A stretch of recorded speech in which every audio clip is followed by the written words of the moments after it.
Oi gente, eu sou o Neto, esse aqui é o canal 1000 Páginas e é incrível quantas coisas podem acontecer em apenas 2 meses.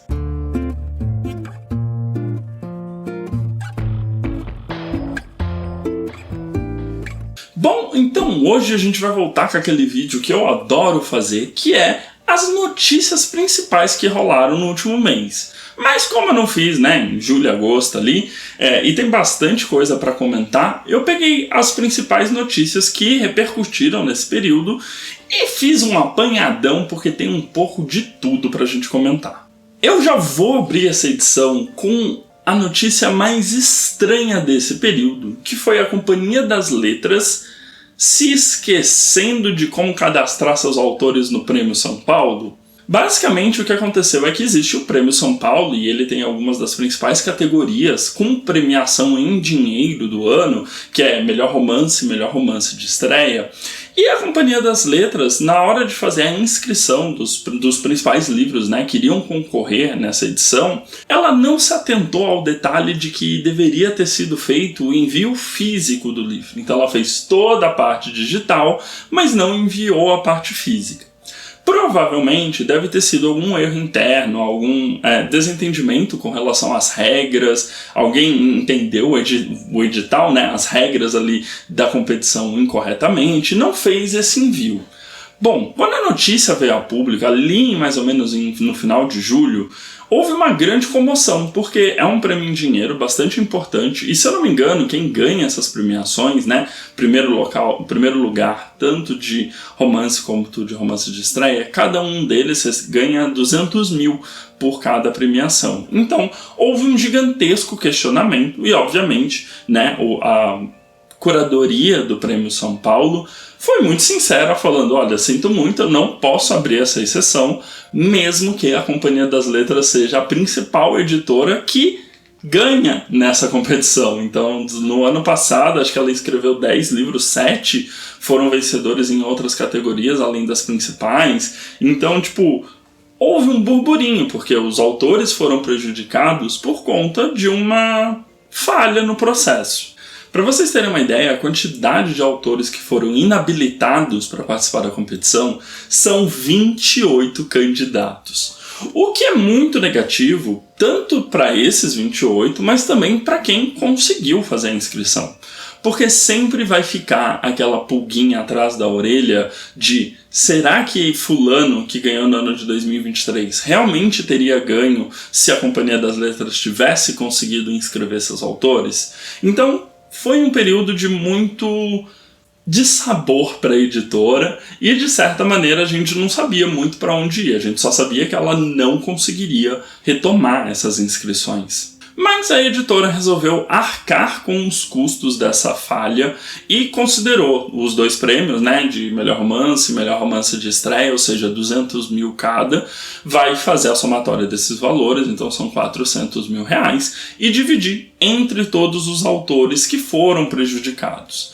Então cada autor vai receber ali em torno dos seus 14, 15 mil reais, por ter sido prejudicado na participação do seu principal prêmio, em que eles poderiam ganhar algum certo valor e um certo renome. Além da crise diplomática que a própria editora precisou lidar, fazendo até que o fundador, o Luiz Schwartz, tivesse que ligar para cada um dos afetados, conversar com eles, explicar o que seria feito, explicar que eles já tinham feito todas as possibilidades, com relação ao prêmio de tentar essa inscrição. Então foi um período conturbado para essa galera e a gente só espera que o estagiário que não fez esse envio não tenha saído prejudicado.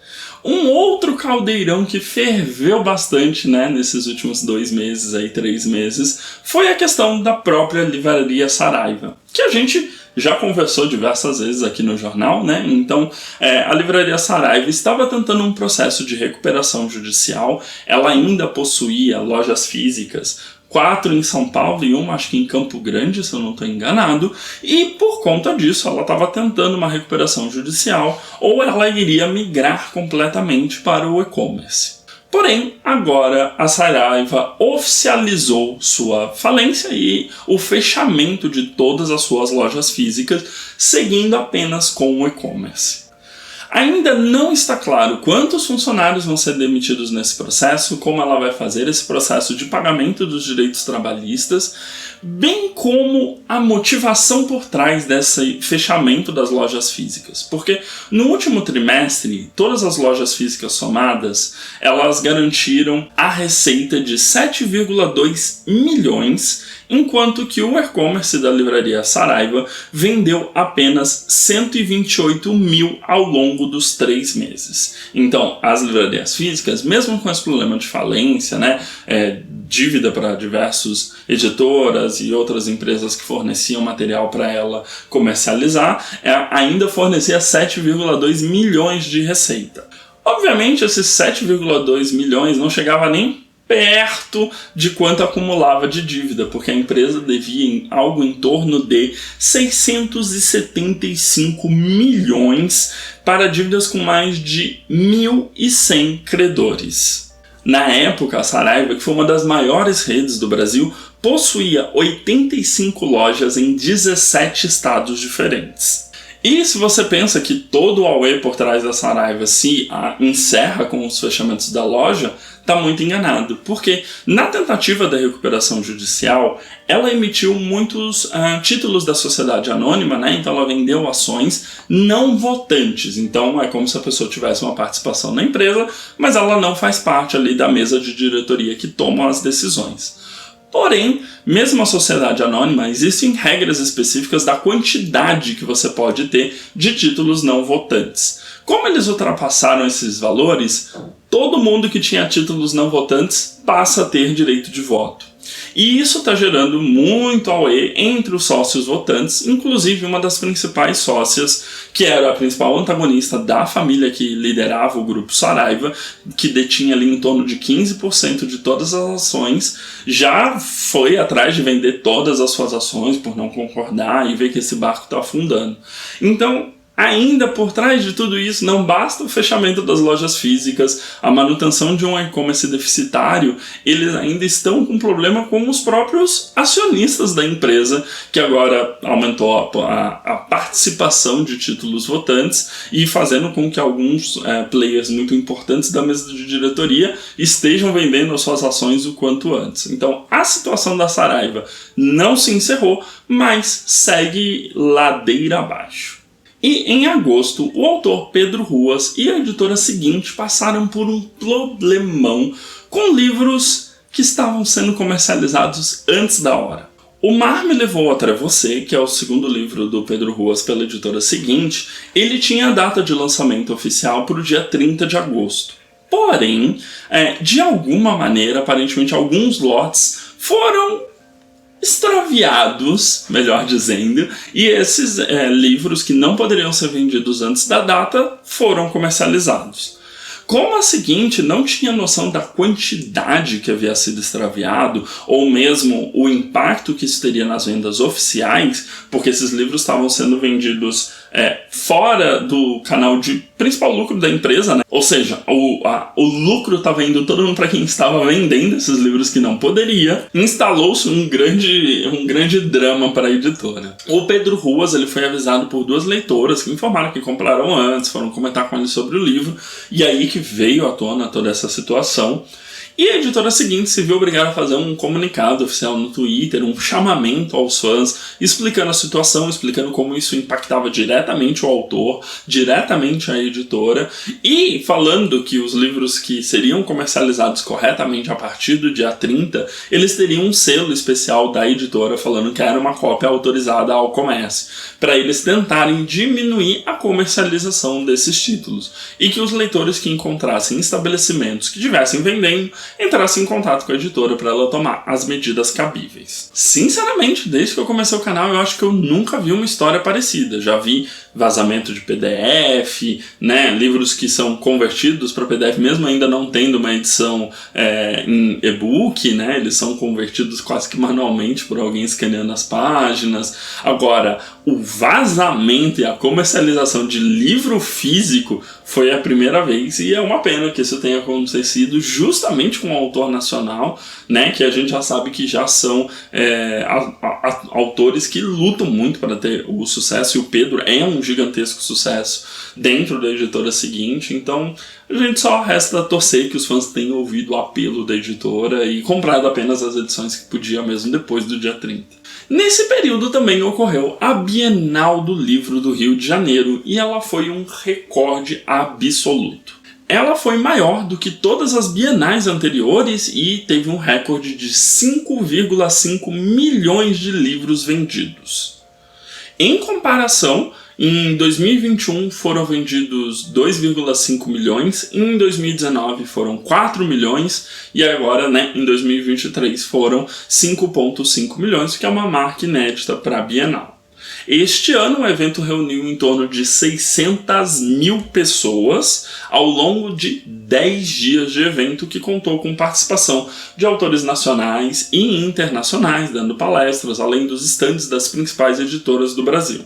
Uma informação interessante é que cada visitante gastou em torno de R$200 em compras na Bienal, provando que, além da quantidade absurda de livros que foi vendida, eles também gastaram com um alto ticket, O ticket médio deles foi bastante alto, bastante lucrativo para as editoras.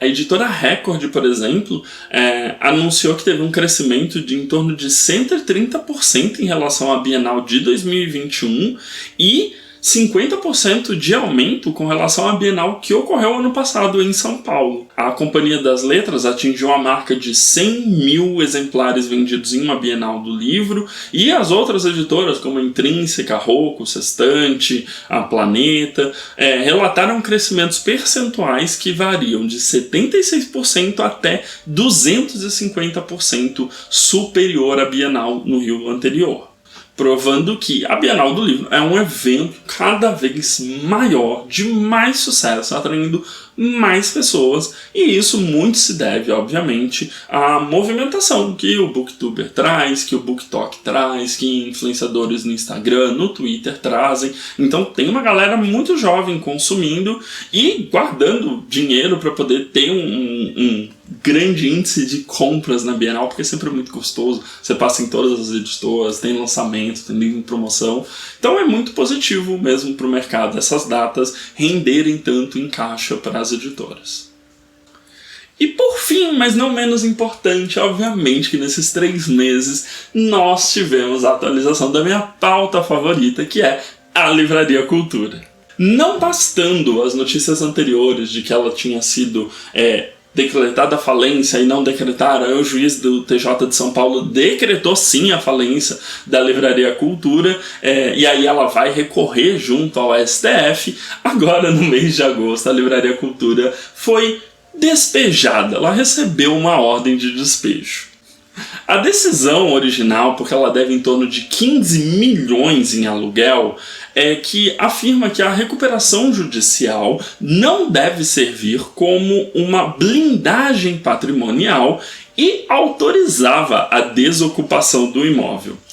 Mas o que aconteceu? Como a gente está com uma solicitação no STF para reverter a decisão de falência da Livraria Cultura, o Tribunal de São Paulo falou: não, a gente tem que esperar a decisão do STF. Uma vez que, se a gente fizer esse despejo da Livraria Cultura, ela não vai ter como se recuperar, mesmo que o STF fale que ela não foi à falência.